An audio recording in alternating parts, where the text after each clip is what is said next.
Sveiki, kviečiu kartu atlikti savimasažą, tai lyg mygtukas padedantis pereiti iš stresinės būsenos į ramybę. Taigi nuleiskite žvilgsnį į apačią arba užsimerkite ir pradėkite švelniai masažuoti smilkinius.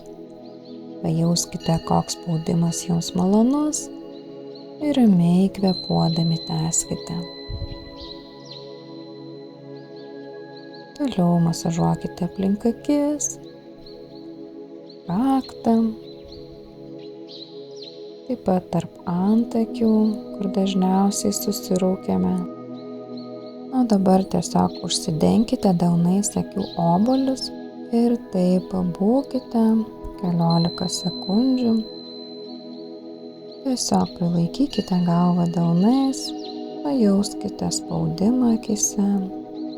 Švelnų spaudimą, stipriai tikrai nereikia spausti. Ir dabar vėl grįžkite prie smilkinių ir šį kartą tiesiog aplinkui žvalgykitės. Tai nuramina nervų sistemą, rodo jai, kad pavojaus aplinkoje nėra, viskas yra saugu. Ir prieikite prie ausų, masažuokite taip, kaip jums patinka, galite pagnaibyti, paspaudinėti. Ausyse yra labai daug akupunktūrinių taškų. Ir toks masažas padeda nervų sistemai nusiraminti.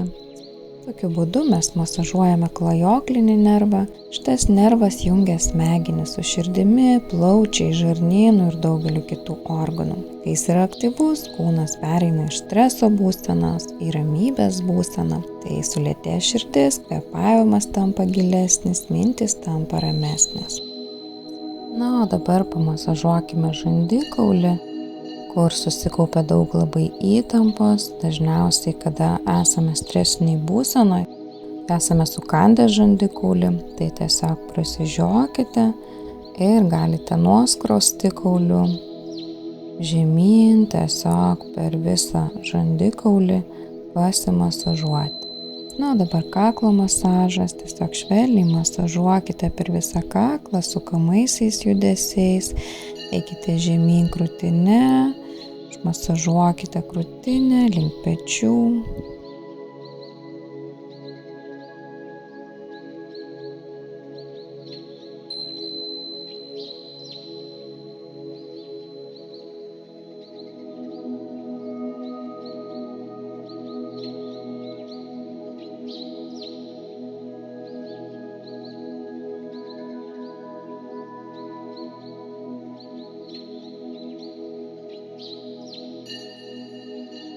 Taip pat galite braukti vieną į kitą pusę ir nepamirškite ramaus kvėpavimo.